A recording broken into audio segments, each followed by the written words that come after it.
Meus irmãos, vamos abrir a palavra do Senhor, nos preparando para ouvirmos aquilo que o Senhor tem a nos ensinar nessa noite, no Evangelho de Mateus, no capítulo 4. Mateus, capítulo 4, e vamos ler do versículo 1 ao versículo 11. Um texto bastante conhecido que trata sobre a tentação de Jesus, mas infelizmente um texto bastante mal interpretado, e é importante nós podermos entender o real significado desse texto. A tentação de Jesus, a palavra de Deus diz o seguinte: a seguir foi Jesus levado pelo Espírito ao deserto para ser tentado pelo diabo. E depois de jejuar 40 dias e 40 noites, teve fome. Então o tentador, aproximando-se, lhe disse: se és filho de Deus, manda que estas pedras se transformem em pães. Jesus, porém, respondeu: está escrito, não só de pão viverá o homem, mas de toda palavra que procede da boca de Deus. Então o diabo levou à cidade santa, colocou-o sobre o pináculo do templo, e lhe disse: se és filho de Deus, atira-te abaixo, porque está escrito, aos seus anjos ordenará a teu respeito que te guardem, e eles te susterão nas suas mãos, para não tropeçares em alguma pedra. Respondeu-lhe Jesus: também está escrito, não tentarás o Senhor teu Deus. Levou ainda o diabo a um monte muito alto, mostrou-lhe todos os reinos do mundo e a glória deles. E lhe disse: tudo isto te darei, se prostrado me adorares. Então Jesus lhe ordenou: retira-te, Satanás, porque está escrito, ao Senhor teu Deus adorarás, e só a Ele darás culto. Com isto deixou o diabo, e eis que vieram os anjos e o serviram. Amém. A palavra do Senhor. Mantenha a sua Bíblia aberta para acompanhar a exposição bíblica. Vamos orar, rogando a iluminação do Espírito. Senhor Deus bendito, nós somos gratos pela Tua palavra que acabamos de ler, e rogamos a instrumentalidade do Teu Espírito. Precisamos, de fato, não apenas interpretar de forma correta, apropriada, mas, acima de tudo, nós precisamos, Senhor, aplicar essas verdades em nossa vida. Nos ajuda, nos dá um santo temor agora, quando vamos ouvir aquilo que a palavra tem a nos ensinar. E é em nome de Jesus que nós oramos. Amém. Meus irmãos, na vida cristã nós temos 3 terríveis inimigos. O apóstolo Paulo, escrevendo a carta aos Efésios, fala no capítulo 2 a respeito desses terríveis inimigos. Um terrível inimigo que nós temos é o nosso coração pecador. Nós, muitas vezes, seguimos as inclinações da nossa carne e pecamos contra Deus. Nós somos o nosso próprio inimigo. Outro terrível inimigo que nós temos é o mundo, com seus valores que são diametralmente opostos aos valores da palavra de Deus. E várias vezes nós começamos a flertar com o mundo, a absorver os seus valores, e esquecemos da palavra de Deus. Mas a palavra também nos fala a respeito do terceiro, do mais terrível, do mais sagaz de todos os inimigos, que é o próprio Satanás. Esse é um inimigo terrível, invisível, que tem astúcia, paciente, estudioso, sugestivo, caluniador, que sabe exatamente como nos tentar. Não apenas a mim, mas a você. Ele estuda a nossa natureza, ele sabe exatamente como nos levar a pecar contra Deus. Esse é, de fato, o inimigo terrível. E nesse texto aqui nós vemos exatamente Jesus enfrentando esse inimigo. Obviamente, a tentação de Jesus, em certo sentido, ela tem um caráter único, e nós vamos ver isso aqui. Há uma razão porque Jesus está sendo tentado, ele está sendo levado pelo Pai para ser tentado. Há uma razão muito profunda para isso. Então, em certo sentido, a tentação de Jesus é única, mas a tentação de Jesus também possui um caráter profundamente didático. Ela nos ensina quais são as grandes astúcias satânicas e como nós devemos nos preparar para enfrentar a Satanás. Como nós devemos estar prontos para entender como Satanás busca sempre destruir você. Ele quer destruir você, sua vida, sua família. Ele quer ver você uma terra arrasada. Ele quer você. E aqui nós vemos exatamente Jesus enfrentando esse inimigo. Como cristão, você está ciente desse terrível inimigo? Você tem consciência disso? Ou será que em pleno século XXI nós achamos que Satanás e os anjos caídos, os demônios, o diabo, ele simplesmente não existe mais? Será que esse é o nosso pensamento? Será que todos os problemas que nós temos que apelar para questões humanas e apenas emocionais? Será que nós temos que tirar Satanás como equação da nossa vida? Não é assim que muitos cristãos têm vivido hoje? Você sabe quais são as terríveis estratégias satânicas? Você tem sido tentado, talvez, recentemente, para pecar contra Deus, para quebrar os mandamentos de Deus. Você percebe isso? São perguntas importantes que nos ajudam a refletir nesse texto. Mas qual é o ponto desse texto? Antes de responder essa pergunta, qual é o ponto desse texto, vamos nos lembrar onde ele está inserido. Esse texto que nós lemos está no Evangelho de Mateus. Inclusive no domingo à noite eu preguei, domingo passado, aliás, eu preguei sobre Mateus e trouxe alguns dados contextuais importantes. Mateus, ele foi uma testemunha ocular de muitos dos eventos que ele escreve aqui em seu Evangelho. Ele foi um dos apóstolos do Senhor Jesus Cristo.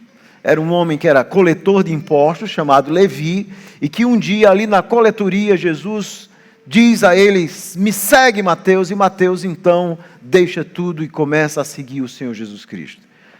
Mateus então foi testemunha de muitos desses fatos, mas Mateus escreve o seu evangelho. É importante nós entendermos os evangelhos não apenas como biografia. Os evangelhos são mais do que isso.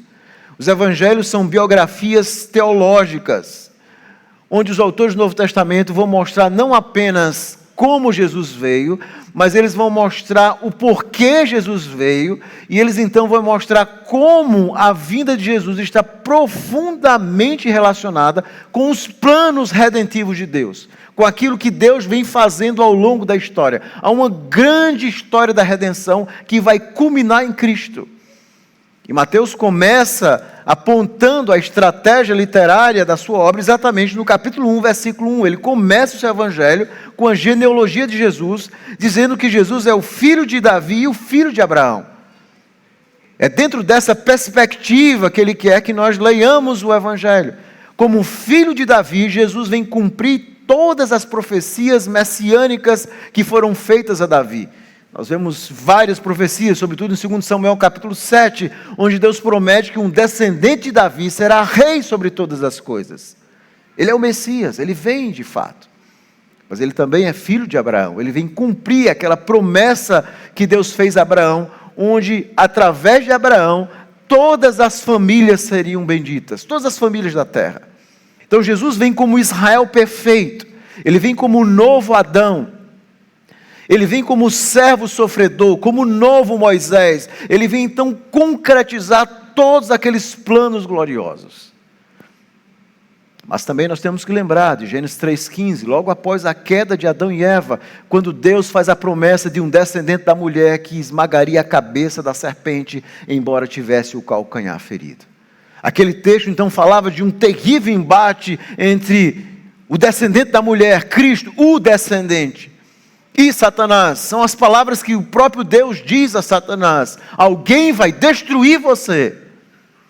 E aqui nós temos o primeiro embate, a primeira batalha entre o descendente da mulher, que ia esmagar a cabeça de Satanás, embora tivesse o seu calcanhar ferido, indicando a necessidade da sua morte. Então é dentro desse contexto que nós começamos a ver o que Mateus está fazendo.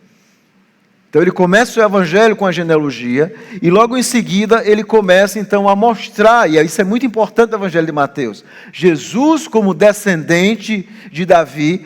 O tempo inteiro Mateus está mostrando as profecias que ele vem cumprir do Antigo Testamento. Mas como filho de Abraão, Jesus vem trazer esperança para gentios. É por isso que o evangelho começa falando dos magos, pessoas que não eram judeus, e que vão agora buscar o Messias, eles vão atrás de Cristo. E ele então começa a contar a história de Jesus. após o seu nascimento, aqui no capítulo 1, 2 e 3. Mateus começa a contar a história de Jesus, mas a história de Jesus não é qualquer história. E aí Mateus vai mostrar algo maravilhoso, ele vai mostrar que a história de Jesus se assemelha profundamente com a história de Adão e a história de Israel. Adão foi o primeiro filho de Deus que vai falhar. Israel é chamado também de primogênito e vai falhar. E agora Deus vai enviar o seu filho. Adão e Israel são tipos desse antítipo perfeito que vai vir. E assim que Mateus começa a levar os seus leitores a perceber isso. Por exemplo, no capítulo 2, veja como ele nos conta a história. E aqui tem uma coisa maravilhosa que nós temos que entender. É o que nós chamamos de tipologia. No capítulo 2, versículo 13 a 15, Mateus vai dizer que Deus faz com que a história de Jesus tenha profundas semelhanças com a história de Adão e com a história de Israel. Jesus, ele não apenas vai vir ao mundo, mas a vinda dele vai ter profundas semelhanças com Israel. E é isso que ele está dizendo aqui. Capítulo 2, versículo 13 a 15, tendo eles partido, eis que apareceu um anjo do Senhor a José em sonho, e disse: dispõe-te, toma o menino e sua mãe, e foge para o Egito, e permanece lá até que eu te avise, porque Herodes há de procurar o menino para o matar. Dispôs-se ele, tomou de noite o menino e a sua mãe, e partiu para o Egito.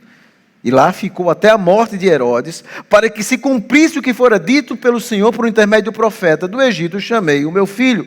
Aqui Mateus, no versículo 15, está citando Oséias, capítulo 11, 1, que é quando Deus tira Israel do Egito.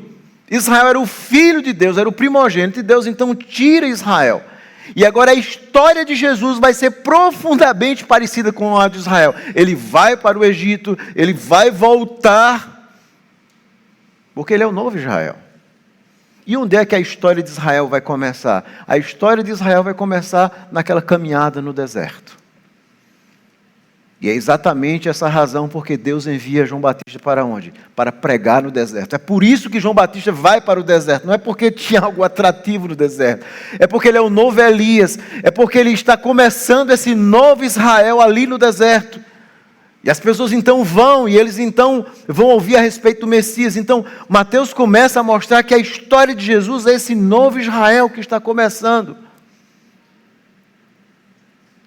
E no capítulo 3, no batismo de Jesus, da mesma forma que nós temos na história de Israel, Deus libertando Israel do deserto e a água, da mesma forma nós temos o batismo de Jesus, o deserto e a água, ou seja, tudo está acontecendo exatamente para mostrar aos leitores que Ele é o novo Israel. É por isso que Jesus está sendo batizado ali no deserto. Deus está começando agora um novo Israel, que será formado não apenas por judeus étnicos, mas por judeus e gentios. E é por isso que no capítulo 4, no versículo 1, o texto diz que é o próprio Espírito que leva Jesus para ser tentado para o deserto. Assim como Deus leva Israel para o deserto, para saber o que estava no coração do deserto, no coração de Israel, Deus agora está levando Cristo como novo Israel, mas também como Adão, como novo Adão. É dessa forma que nós começamos a enxergar a tentação de Jesus. É dessa forma, Jesus como novo Israel e como novo Adão, ele está sendo levado, percorrendo o mesmo caminho que Adão percorreu. Adão falhou. Em todas aquelas delícias, ele foi tentado por Satanás e falhou no Éden. Israel vai ser levado para o deserto e vai falhar. E agora vem Jesus, o próprio Filho de Deus. E é por isso que, antes de ser levado para o deserto, tem um batismo. E no batismo, veja o versículo anterior, capítulo 3, versículo 17. E eis uma voz do céu que dizia: este é o meu Filho amado, em quem me comprazo. É o Filho de Deus.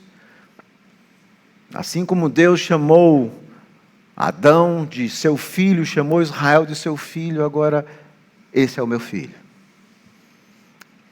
E a grande pergunta, e é assim que Mateus está levando o leitor no capítulo 4, será que ele vai vencer? Será que esse novo Israel vai vencer? Será que ele vai falhar no deserto? E assim então que nós chegamos agora do capítulo 4, a tentação de Jesus. Os 3 evangelhos vão narrar a tentação de Jesus. Os 3 evangelhos sinóticos narram essa experiência. Marcos, de forma bastante breve, é um relato bem breve. Mas Mateus e Lucas, eles vão narrar esse triplo diálogo, esse ciclo, como nós chamamos de tentações. Eles apresentam o segundo e o terceiro elemento em ordem diferente. Obviamente, cada autor do evangelho tem o seu propósito literário. Lucas termina com Jerusalém. Ele tem um grande propósito literário de focar em Jerusalém. E Mateus, o foco está na autoridade da palavra de Deus. Esse é o foco da tentação, da autoridade da palavra de Deus. E é assim que ele vai mostrar essa tentação de Jesus. O relato, obviamente, da tentação só poderia ter vindo por Jesus. Não tinha ninguém lá. Então, em algum momento, Jesus, obviamente, contou aos seus discípulos, aos seus apóstolos, aquele momento crucial de tentação. Nós temos que nos lembrar isso. Não tinha ninguém lá para testemunhar. Jesus está só. Então, em algum momento, Jesus vai trazer para os discípulos aquele vislumbre daquele momento tão crucial no início do seu ministério. Antes de começar o seu ministério, ele precisa enfrentar a tentação. E o Evangelho de Mateus começa exatamente com isso. Com a tentação de Jesus. E que tem a ver exatamente com a ideia da autoridade. Jesus tem ou não autoridade, ele é ou não o Filho de Deus. E o Evangelho de Mateus termina também falando da autoridade de Jesus, que é dada à sua igreja para pregar o Evangelho. E é dentro desse contexto que nós chegamos agora no capítulo 4. Então, qual é o ponto da história do capítulo 4? O ponto central é se Jesus, de fato, como o verdadeiro Israel, se ele será obediente ao seu Pai. E essa obediência que ele precisa se submeter ao Pai, de alguma forma será preparatória. Ou seja, a sua obediência final será na cruz, mas antes disso, Satanás testa o seu compromisso com a vontade do Pai. Até que ponto ele é fiel a Deus? A tentação é preparatória. Será que Jesus vai triunfar como o verdadeiro Filho de Deus, verdadeiro Israel? Então o evento aqui da tentação lança o ministério messiânico de Jesus com esse grande teste. É assim que começa tudo, esse grande teste. E no mundo antigo era muito comum exatamente os filhos dos reis enfrentarem esses testes. Mateus começa anunciando o Evangelho, ou seja, Jesus, ele começa anunciando que Jesus é o verdadeiro Israel, e agora ele começa mostrando esse terrível teste de Jesus. Qual é o ponto, então, dessa história? Qual é o cerne, qual a tese, qual é o argumento central do capítulo 4, versículo 1 a 12, a 11, aliás, e será também o tema do sermão nessa manhã. Então, aquilo que eu quero meditar com os irmãos é a tentação de Jesus e suas lições salvíficas e didáticas. A tentação de Jesus e suas lições salvíficas e didáticas. Aqui nós temos o teste do Filho de Deus como o novo Israel e o novo Adão. E essa história, a estrutura, o fluxo do pensamento, tem 3 partes muito claras. Observe comigo. Primeiro tem os propósitos divinos na tentação, no versículo 1. Jesus é levado para o deserto pelo Espírito. É um propósito divino, não é Satanás que o carrega para lá. Por que o Espírito Santo leva Jesus para ser tentado? Então, a primeira coisa são os propósitos divinos na tentação. Há um propósito divino na tentação. Segundo, versículo 2 a 10, nós temos esses 3 ciclos de tentação. A primeira tentação tem a ver com controle ou submissão. Jesus é tentado a exercer o controle, ou você controla a sua situação, ou você se submete a Deus. Essa é a grande tentação de Satanás. A segunda, que está no versículo 5 a 7, é incredulidade ou confiança absoluta. Você confia realmente ou você é incrédulo? Esse é o segundo terrível teste de Satanás. E o terceiro, versículo 8 a 10, idolatria ou adoração verdadeira? Poder ou adoração? O que você quer? E o texto então termina no versículo 11, mostrando o cuidado divino com o seu filho, quando Deus então envia anjos para servir o Senhor. Então são essas três ideias, vou repetir para aqueles que quiserem notar: os propósitos divinos na tentação, versículo 1, os ciclos distintos dessas tentações, de 2 a 10, e o cuidado divino com o seu filho. Agora vamos analisar verso por verso. Concentre na palavra de Deus. Como eu sempre digo, o ouvinte da palavra de Deus tem um olho no pregador e outro nas escrituras. Vamos ver os propósitos divinos. Veja como começa. O texto diz, a seguir, ou seja, Mateus faz questão de conectar o batismo de Jesus com a sua tentação. O Pai, de forma clara, há uma voz audível, e o Pai diz, através de uma voz do céu, no versículo 17, este é o meu filho amado em quem me comprazo. Parece não fazer sentido, porque há uma declaração de Deus dizendo, esse é o meu filho amado. Então que pai que ama o seu filho leva para ser tentado pelo diabo? Parece não fazer nenhum sentido, não é? Mas o texto diz que é exatamente isso que acontece. Jesus é levado pelo Espírito ao deserto para ser tentado pelo diabo. A palavra diabo, para quem não sabe, significa caluniador. Mas é um termo que era muito usado para traduzir a palavra Satanás na Septuaginta. Significa o opositor de Deus, o inimigo, é um anjo caído. Nós conhecemos a história dele. Jesus vai dizer em João 8 que ele é homicida desde o princípio. Um anjo caído, alguém que se rebela contra Deus e traz essa rebelião para a terra, levando Adão e Eva também a se rebelarem contra Deus. E por que o Espírito então está levando? A resposta eu já dei. O objetivo é preparatório. Jesus precisa ser o Filho perfeito. Ele precisa fazer aquilo que Adão não fez, obedecer a Deus em toda e qualquer circunstância, através de uma obediência total e perfeita. Só essa obediência seria suficiente para a nossa salvação. E essa obediência precisa ser testada. Lucas, é interessante que quando Lucas, de forma diferente, ele fala do batismo e fala da tentação, e no meio ele dá a genealogia de Jesus e termina falando de Adão como sendo o filho de Deus. Deus tem o primeiro filho, Adão, que foi criado sem nenhum pecado, e agora, em meio àquele jardim com todas as delícias, ele peca e quebra a palavra de Deus.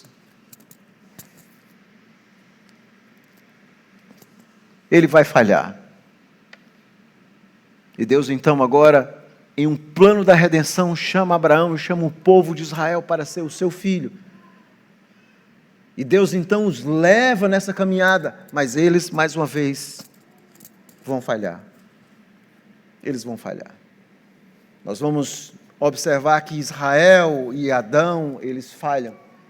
Então, teologicamente, a filiação de Adão e a filiação de Israel servem como precursores, como tipos que vão encontrar sua expressão máxima na pessoa de Cristo, o último Adão, o verdadeiro Israel. Aqui Cristo está sendo levado para experimentar o teste da obediência de Adão. Deus permitiu que Adão e Eva fossem testados por Satanás. Eles falharam.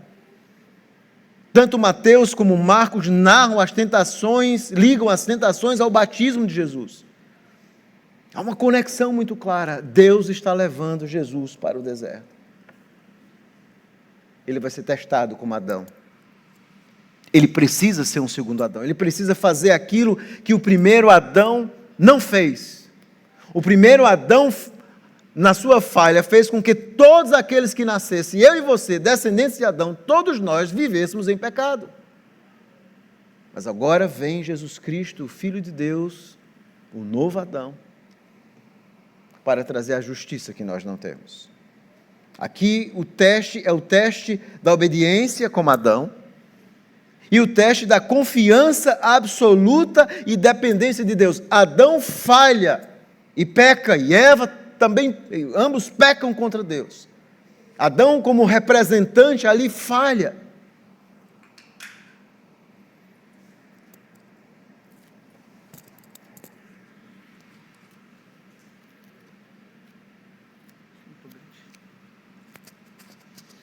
Obrigado. Adão falha em seu teste de obediência. Israel falha também em seu teste de confiança absoluta. Lá no deserto, ambos falham. E agora é a vez de Cristo. E a grande pergunta é: por que Deus leva Israel para o deserto? Por que Deus colocou Adão e Eva no jardim do Éden e permitiu que eles fossem tentados? Para testar a sua obediência. E Deuteronômio capítulo 8 vai dizer exatamente isso. Se você voltar um pouco comigo, Deus vai dizer exatamente isso. Porque Deus leva Israel pelo deserto, existia um caminho muito mais perto, muito mais fácil. O texto diz o seguinte: cuidareis de cumprir, Deus falando para o povo, todos os mandamentos que hoje vos ordeno, para que vivais e vos multipliqueis e entreis e possuais a terra que o Senhor prometeu sob juramento a vossos pais. Recordar-te-ás de todo o caminho pelo qual o Senhor teu Deus te guiou no deserto, estes 40 anos, veja, para te humilhar, para te provar, para saber o que estava no teu coração, se guardarias ou não os seus mandamentos. Ele te humilhou, te deixou ter fome, te sustentou com o maná que tu não conhecias, nem os teus pais conheciam, para te dar a entender que não só de pão viverá o homem, mas de tudo que procede da boca do Senhor viverá o homem. O objetivo de Deus em testar Adão e depois tentar Israel era para saber até que ponto eles amavam e obedeciam a Deus. E agora o seu filho Jesus está enfrentando o mesmo teste. Ele está sendo levado para o deserto. E uma das coisas, se você voltar ainda em Deuteronômio, capítulo 6, eu quero chamar a sua atenção, porque quando Jesus é tentado por Satanás, todas as respostas de Jesus serão baseadas em Deuteronômio capítulo 6 e capítulo 8, ou seja, Jesus compreende que ele está sendo tentado ali como sendo Israel, como o novo Israel, então ele sempre vai responder com exatamente esses textos de Deuteronômio. Deuteronômio capítulo 6, capítulo 8, versículo 3, nós lemos, mas capítulo 6, versículo 16, que diz o seguinte: não tentarás o Senhor teu Deus como tentaste em Massá. E se você voltar um pouco o versículo 3, o Senhor teu Deus temerás, a Ele adorarás, e pelo seu nome jurarás. Aqui em Deuteronômio capítulo 6, Deus revela a Israel aquilo que que nós chamamos de Shema Israel. E o que é o Shema Israel? Isso até hoje é repetido nas liturgias, nas sinagogas judaicas. E na época de Cristo isso era repetido. É o resumo da lei que está aí no capítulo 6, versículo 4. Ouve Israel, o Senhor nosso Deus é o único Senhor. Amarás, pois, o Senhor teu Deus de todo o teu coração, de toda a tua alma e de toda a tua força. Estas palavras que hoje te ordeno estarão no teu coração, e tu as inculcarás a teus filhos, e delas farás assentado em tua casa, e andando pelo caminho ao deitar-se ou ao levantar-se. Israel precisava aprender a amar a Deus acima de todas as coisas. E aí vem o versículo 13: só a Deus eles deviam temer, só a Ele devia servir ou adorar. Versículo 16, eles não deviam tentar a Deus como aquela antiga geração havia feito, porque Deuteronômio é uma nova geração, aquela geração havia morrido. Eles falharam lá no deserto, eles murmuraram contra Deus. E agora, a nova geração está dizendo: vocês precisam me obedecer. Então, Deuteronômio, no capítulo 6 até o capítulo 8, é mais bem explicado em termos exatamente dessa tipologia. Jesus, ele compreende, é por isso que ele está repetindo com os textos de Deuteronômio. Ele sabe o que Deus está fazendo com ele. Ele precisava oferecer uma obediência perfeita, ser o Israel perfeito. Deus está testando o seu filho. O autor dos Hebreus diz que ele aprendeu a obediência pelas coisas que sofreu. Deus está tornando ele o nosso perfeito mediador. O objetivo da tentação é solidificar a sua voluntária e amorosa obediência. Não é qualquer salvador que nós precisamos. Nós precisávamos de um salvador que obedecesse a Deus de forma perfeita. Aquilo que Adão não fez, que Israel não fez, que nenhum pecador pode fazer. Alguém que obedecesse a Deus todos os seus mandamentos. não apenas em circunstâncias boas, mas naquelas circunstâncias mais difíceis. Porque obedecer a Deus, às vezes, quando as circunstâncias são boas, é fácil, mas naquelas circunstâncias mais difíceis, quando você é testado, Deus está levando Jesus para o teste. Você percebe o que está acontecendo? O ponto central não é o teste que o diabo impõe a Jesus. Essa não é a ideia central. O ponto central é o teste que Deus está impondo ao seu filho como novo Adão e como novo Israel, para que ele seja o nosso perfeito Salvador. Para que ele seja o nosso cabeça pactual. E um modelo perfeito de obediência para mim e para você. É dentro desse contexto, então, que ele está sendo levado para o deserto, para ser tentado. Ele vai aguentar a tentação? O texto então nos diz que depois de jejuar 40 dias e 40 noites, ele teve fome. E aqui nós percebemos, a partir do versículo 2, esses ciclos de tentação. E nós vemos a astúcia de Satanás. Jesus está em um momento de profunda consagração. Possivelmente sabendo o que lhe espera. E naquele momento de profunda consagração, o texto nos diz que Satanás aguarda exatamente o momento certo para tentar Jesus. Satanás é como aquele urubu que quando vê alguém morrendo, fica ali de olho, a carniça. Na hora certa, Jesus tem fome. É agora. E aí nós vemos os ciclos de tentação. Vamos olhar a primeira tentação. Diz o seguinte: então disse o tentador. A palavra tentador literalmente é a ideia de teste. É aquele que testa você. Então o tentador, aproximando-se, lhe disse: se és filho de Deus, manda que estas pedras se transformem em pães. A primeira coisa que nós temos que entender é o que Satanás está dizendo aqui. Primeiro nós temos que entender o que ele não está dizendo. Ele não está aqui duvidando que Jesus, se Jesus é de fato ou não filho de Deus. Essa é a nossa primeira leitura. Se tu és filho de Deus, se você é mesmo, não é isso. Esse se aqui em grego significa a ideia de uma confirmação. Uma tradução melhor seria: uma vez que você é filho de Deus. E como é que Satanás sabe disso? Porque Deus havia dito, a uma voz do céu que diz que ele é o filho de Deus. Nós vamos vendo várias vezes os demônios reconhecendo que Jesus era santo, que ele era o filho de Deus. Satanás não está duvidando que Jesus é filho de Deus. É claro que ele sabe. A tentação não é essa. Também não é um simples incitamento para que Jesus use meios impróprios. Você está com fome? Use o seu poder e transforme essas pedras em pães. Qual é o problema? Essa não é a ideia central. Qual é o ponto então dessa tentação? O ponto central dessa tentação, e essa é a astúcia de Satanás, é que Jesus use a sua filiação divina de uma maneira inconsistente com a sua missão ordenada por Deus. Jesus deveria sempre agir conforme aquilo que Deus ordenou. Em nenhum momento Deus havia mandado que ele transformasse aquelas pedras em pão. Ele deveria se submeter ao Pai. E Satanás está oferecendo a ele o controle. Assuma a direção da sua vida, Jesus. Você é filho de Deus. Por que você está passando fome? Olha essas pedras. Veja o poder que você tem. Assuma o controle. Por que se submeter?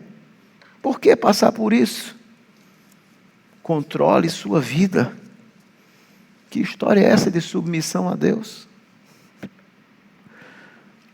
Você já ouviu Satanás dizer isso alguma vez a você? controle a sua vida, siga o seu coração, siga os seus destinos, esqueça Deus, esqueça a palavra de Deus, esqueça essa história de submissão. Siga o seu coração, siga os prazeres da sua carne, satisfaça os prazeres, coma.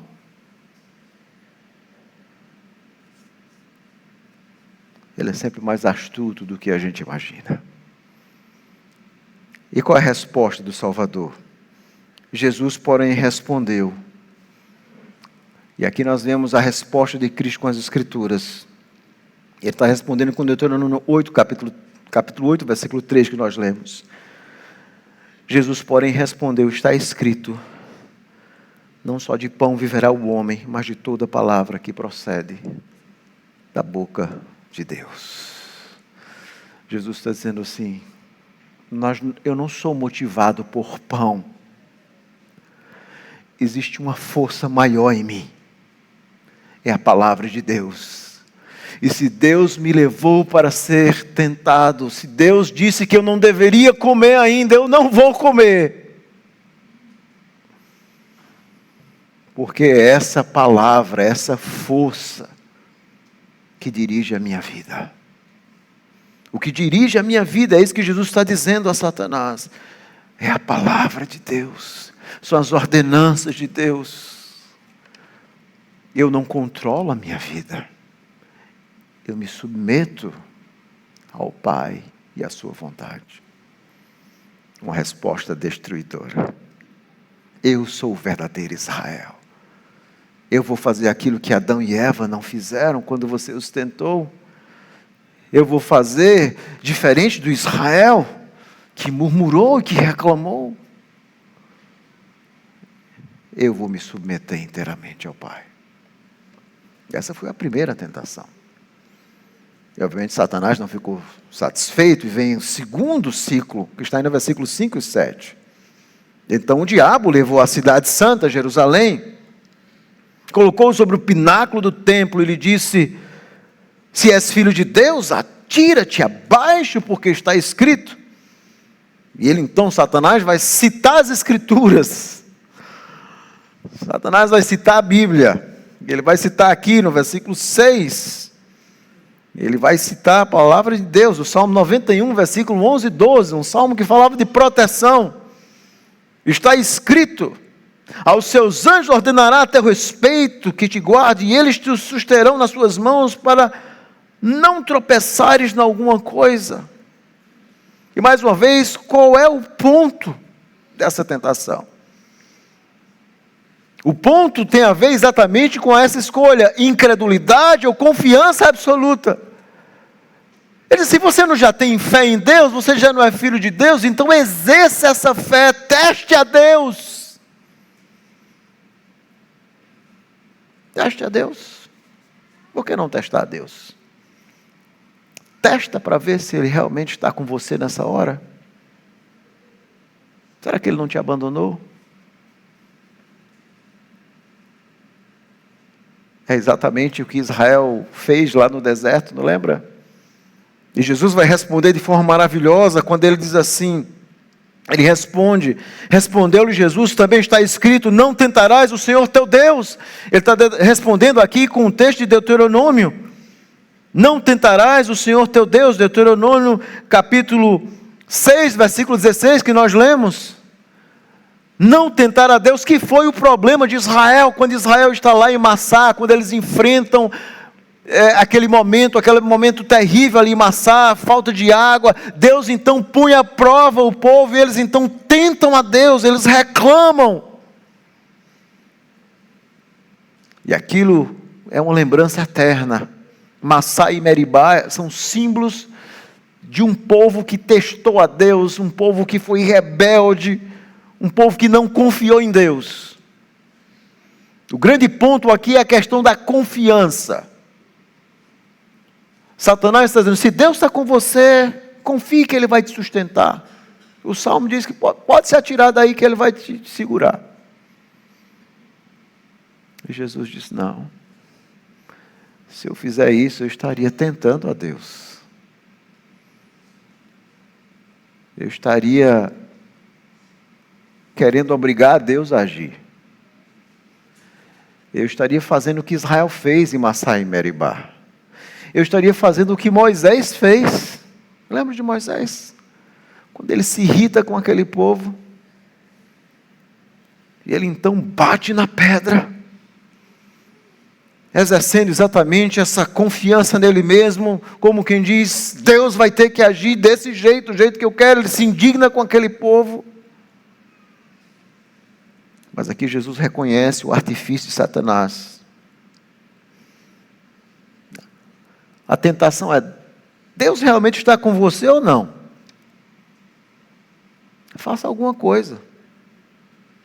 Teste ele para ver se ele está mesmo com você ou não.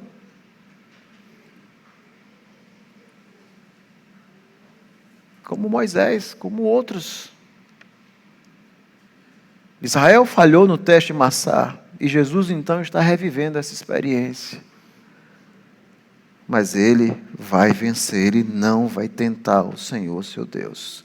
Ele vai confiar absolutamente no Pai na hora da fome. Essa é a ideia aqui. Na hora da fome ele vai confiar. Ele não vai tentar testar a Deus, ele não vai murmurar, ele não vai reclamar. Ele não vai fazer nada que eu e você fazemos muitas vezes, não é? Na hora do teste, na hora difícil, que você então começa a reclamar de Deus. Meu Deus, está lá o ímpio, o meu vizinho que não serve, parece que nada acontece na vida dele de ruim, estou eu aqui servindo a Deus e só com dificuldade, só enfrentando lutas. E Satanás diz, faça alguma coisa, teste a Deus. Faça uma oração daquela de guerra, que você tem que fazer essa semana.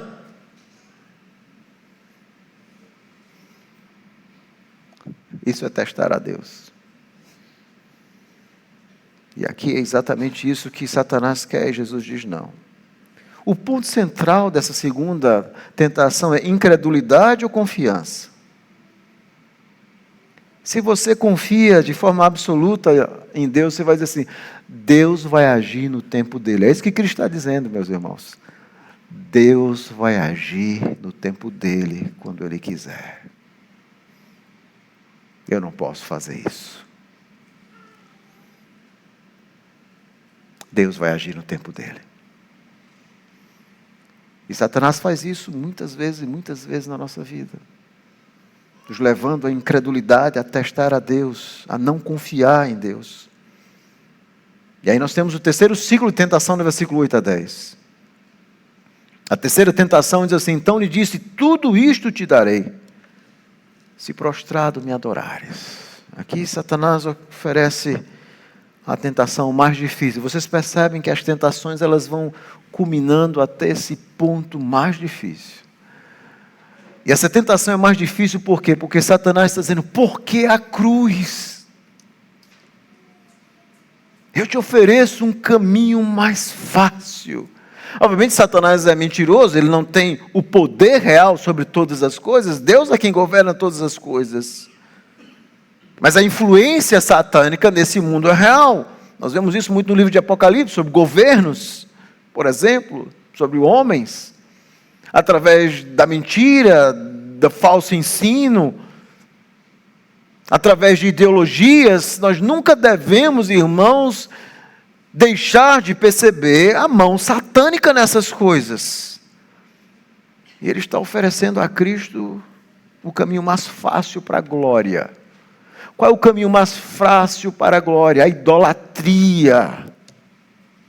É isso que ele está oferecendo. Tenha um ídolo. E esse ídolo pode ser eu mesmo, Satanás. Se você me adorar, eu vou te dar tudo. E veja como essa tentação é tão medíocre. Porque Jesus é o Criador de todas as coisas. João diz que tudo foi feito por meio dele. Inclusive Satanás, antes de ser um anjo caído. Aqui nós temos uma criatura, Satanás, querendo ser adorada pelo seu Criador. E não é isso que a idolatria é. Não é isso que nós vemos no mundo? Homens querendo ser adorados como Deus. E aqui nós vemos uma criatura querendo que o seu Criador o adore. E a resposta de Jesus é: retira-te, Satanás. Porque está escrito, e vai responder mais uma vez com o texto de Deuteronômio: ao Senhor teu Deus adorarás, e só a Ele darás culto. A tentação era muito clara: idolatria ou verdadeira adoração?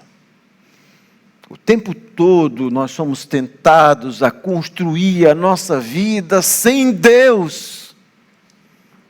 O tempo todo nós somos tentados a construir os nossos projetos centrados em nós mesmos, em nossos ídolos, no dinheiro, no poder, na fama, na riqueza, na glória. Mas Jesus está dizendo: coloque Deus em primeiro lugar. Adore a Deus. 3 tentações terríveis. Isso funcionou com Adão perfeitamente. Israel também, quando foi tentado, falhou. Mas não falhou, não funcionou, aliás, com o nosso capitão, com o nosso Salvador. Graças a Deus por isso, meus irmãos, porque era preciso um Salvador que obedecesse a Deus de forma perfeita por você e por mim. Qual é o ponto, então, dessa história? Nós podemos ver essa história dentro de uma perspectiva tripla. Primeiro, nós podemos ver essa história dentro de uma abordagem histórico-salvífica que mostra Jesus, o último Adão, o verdadeiro Israel, como o filho perfeito de Deus, o filho obediente que vem resgatar o seu povo dos seus pecados. Nós precisávamos de um Salvador perfeito que obedecesse a Deus. Como é que Deus, e isso é muito importante para a doutrina da justificação. A doutrina da justificação pela fé responde à pergunta: como um pecador pode ser justo diante de Deus? Como é que você, pecador, e eu podemos ser justos diante de Deus? Nós não podemos. Nós nascemos condenados ao inferno, porque nós não temos justiça em nós mesmos. E Deus resolve esse problema enviando o seu Filho. Então, por um lado, Ele é o obediente Salvador, que obedece todos os mandamentos de Deus. E por outro lado, Ele recebe a punição por cada mandamento que nós quebramos, como sendo o segundo Adão. E então, quando você crê em Jesus Cristo, como Paulo diz em Romanos 5:1, você é justificado pela fé. Deus declara você justo. Deus imputa a justiça de Cristo sobre você. Por quê? Porque Ele obedeceu. Porque Ele foi fiel. Então, a vitória de Cristo ali contra Satanás, Ele não estava fazendo isso apenas por Ele, mas por nós, como nosso capitão. A vitória de Cristo da tentação é a nossa vitória. Se Ele falhasse ali, nós estaríamos perdidos para sempre. Mas Ele não falhou. Mas nós também devemos ver essa história dentro de uma abordagem cristológica que mostra Jesus como Messias, cuja obra de salvação seria diferente, não seria através de poder, aquilo que Satanás obviamente oferece a ele. Ele recusa o caminho do poder e segue o caminho que o Pai lhe oferece, a cruz e a ressurreição. Esse é o caminho traçado pelo Pai. Ele vai morrer pelos nossos pecados, Ele vai ressuscitar e vai subir, está sentado à direita de Deus, está em nosso meio mediante o Espírito. Essa história mostra que o nosso Salvador seguiu o caminho mais difícil. A parte mais difícil na caminhada de Jesus não seria o deserto. Não seria enfrentar Satanás, o seu grande opositor. A parte mais difícil seria experimentar a ira do seu próprio Pai na cruz do Calvário. Quando Paulo diz que Deus o fez pecado em nosso lugar. Essa foi a parte mais difícil. Ser abandonado por Deus. Deus tratou Jesus como um pecador. Por nossa causa. Ele recebeu a pena em nosso lugar. Mas a história também pode ser usada dentro de uma abordagem parenética, que aponta Jesus como modelo para os crentes quando são tentados. E essa história é importante porque nos lembra qual é a grande estratégia de Satanás. E resumindo, são sempre essas três. Veja, os artifícios são diferentes. Os contextos das tentações são diferentes, mas ela sempre se resume nessas três. Você é tentado, primeiro, controle ou submissão dependente. Você vai procurar seguir a sua própria vida sem Deus ou vai se submeter a Ele? Você vai obedecer a Deus ou vai seguir o seu coração pecador? Ou vai seguir os valores desse mundo pecador? É sempre a mesma coisa. Incredulidade ou confiança absoluta? Você realmente confia em Deus, tem fé verdadeira? Ou você é incrédulo? Ou você tenta Deus, você desconfia de Deus, você murmura de Deus? É isso que Satanás faz o tempo todo. Ele diz, veja esse Deus não serve para você. Veja como a sua vida é, nada dá certo na sua vida. Siga o seu próprio caminho. Esqueça esse Deus. É assim que Satanás nos tenta. E você precisa dizer assim, não, eu confio nele. Ele pode tirar a minha vida, ele pode me levar hoje. Mas eu confio nele até o fim. E a última tentação é sempre a mesma, idolatria ou adoração a Deus. O que está no seu coração? Satanás sempre te oferece, veja a riqueza, veja as coisas que você pode ter, a riqueza, dinheiro, poder. São sempre esses ídolos, como Ezequiel diz, os ídolos do coração que nós vamos erigindo, que vão dominando a nossa vida. Às vezes é um time de futebol, às vezes é uma política, às vezes é o candidato, às vezes o sofrimento, às vezes você mesmo, às vezes seu esposo, às vezes o trabalho. Às vezes o carro, o celular, são aquelas coisas que você tem na sua vida que valem mais do que Deus. E Satanás, então, ele apresenta essas coisas e diz, veja como elas são maravilhosas.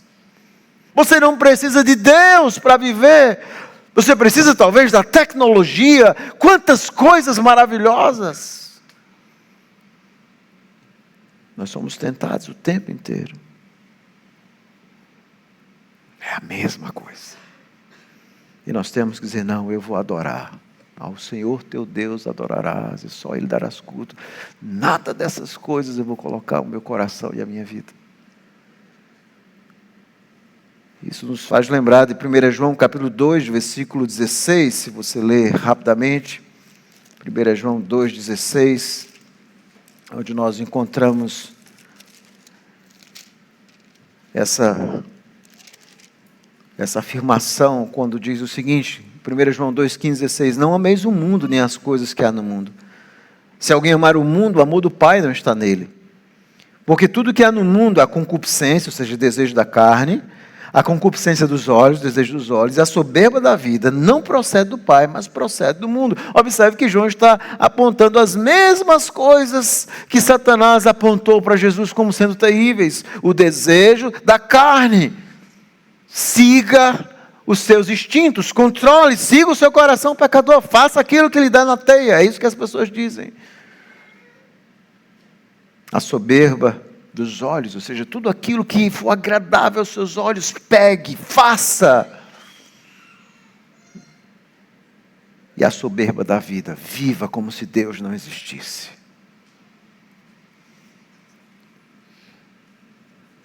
Essa é a luta diária que nós travamos contra as trevas.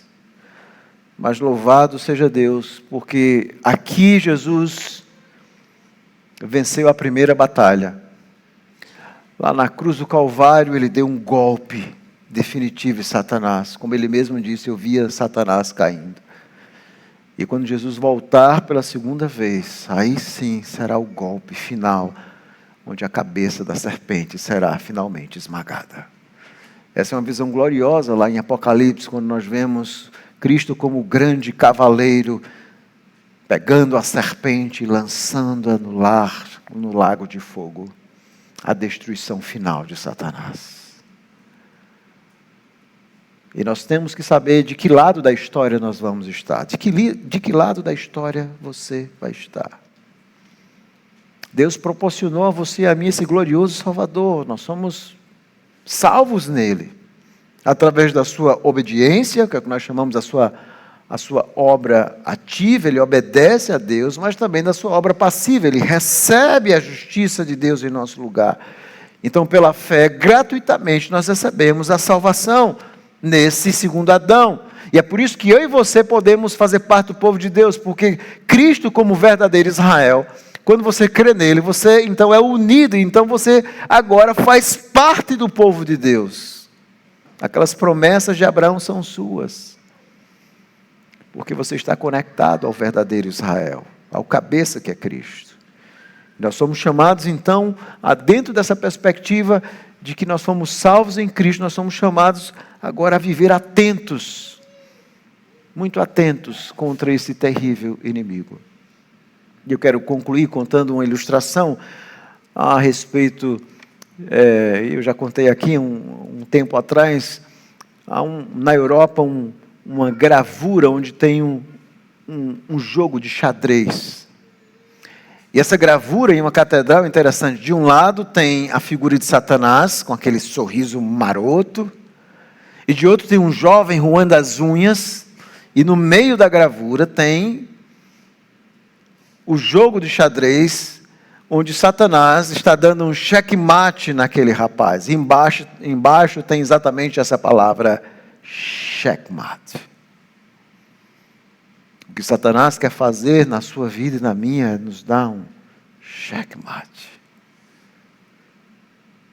Ele quer nos levar para o controle, para a incredulidade e para a idolatria. E o tempo todo ele vai nos tentar. E um grande jogador de xadrez estava observando aquela gravura. Ele observou. E depois de observar, descobri. Se esse pintor tivesse movido apenas essa peça, ao invés desse jovem levar o checkmate, ele estaria dando um checkmate em Satanás. E é exatamente isso que Jesus fez na cruz do Calvário. Ele deu um checkmate em Satanás. Nós somos mais do que vencedores em Cristo. E embora esse tentador seja real, nós podemos vencer todas as tentações, não pela nossa força, mas confiando naquilo que Paulo fala, nas armaduras de Deus. Na armadura de Deus, nós temos as armas que Deus nos dá para enfrentarmos o tentador. A oração, a leitura da palavra, o jejum, os meios de graça. Nós podemos usar esses meios para estarmos firmes. E quando o tentador vier e você percebe ele se aproximar de você, e você percebe aquele sentimento pecaminoso no seu coração, você diz: retira-te, Satanás. Retira-te. Para cada tentação, você vai lembrar das palavras do Senhor. Ao Senhor teu Deus adorarás, só a Ele servirás. Só a Ele amarás, só nele confiarás. Só Ele vai ser o alvo da sua vida. Que Deus nos ajude, irmãos, para que nós possamos estar em cada momento de tentação, não recebendo checkmates, mas dando checkmates em Satanás, dizendo não. Que Deus nos dê força na nossa caminhada cristã, para que com a graça do Espírito possamos fazer isso. Oremos. Senhor, nós bendizemos o Teu nome. Somos gratos pela Tua palavra, que é tão profunda, que é tão elucidativa, que nos mostra aquilo que o Senhor fez por nós. E nós somos muito gratos, porque o Senhor nos deu um perfeito Salvador, um Deus homem, um perfeito Salvador, que te amou, ó Pai, acima de todas as coisas, que veio fazer a missão de nos resgatar na cruz do Calvário. E nós somos muito gratos por isso. A misericórdia da nossa vida, Senhor, para que nós possamos emular em nossa vida esse mesmo amor por Ti, imitando esse glorioso Salvador. Nos ajuda a resistir às tentações que vão surgindo em nossa vida, para vivermos uma vida do teu inteiro agrado. É em nome de Jesus que nós oramos. Amém.